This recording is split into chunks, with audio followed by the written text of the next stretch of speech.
So I've got the Uprev Osiris ROM editor software open on my computer at the moment. Car's plugged in, as you can see the ECU's there, ready to go. So I've made some changes to one of the maps that I use, which is basically all about economy. So the car's not really powerful, just minimum fuel consumption and everything. So they're all the different bits and pieces you can change for each map.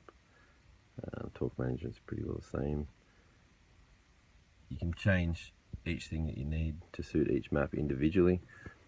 So then, now I'm happy with what I've got.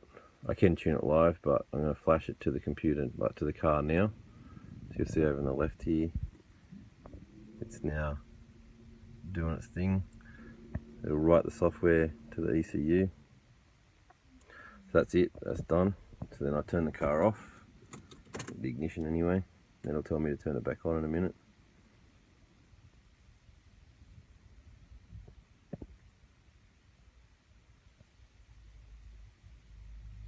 And then turn it back on without starting it. It'll actually check.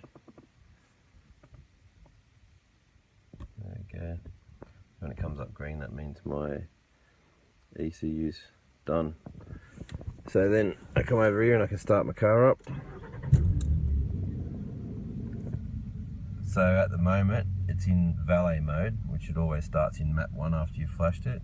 So if I put my foot on the throttle, it won't rev past 1500 and it'll have a top speed at 40 k's an hour if I'm driving. So I'm going to put my foot to the floor and that's all it's going to do. So then I've got another map set up for when the missus drives it, because I don't want it to be too responsive. It's a fairly heavy vehicle with all the modifications and it's fairly responsive, so you can get yourself in a bit of trouble pretty easy. So I put it into the missus mode, as I call it. So when I put my foot to the floor, you'll see the tacho come up, but it won't move up real quickly. It'll be fairly steady.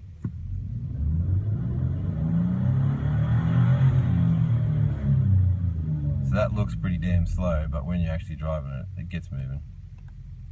So then I've got more of a responsive mode. So this is more sort of street mode, more about power and acceleration than it is about pollution and fuel economy.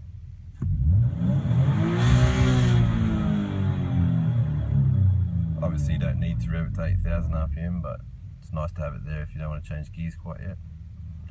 There's plenty of other maps, there's 5 all up. One's tuned for four-wheel driving, so the throttle response is very distant. You got to put your foot down a lot to get anything to happen.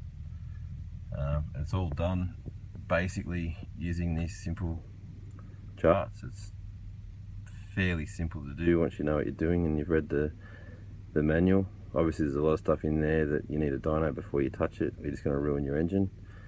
The dyno being that you can see your air fuel mixtures live and concentrate on that. You can't do that while you're actually driving. Oh, look at that low battery.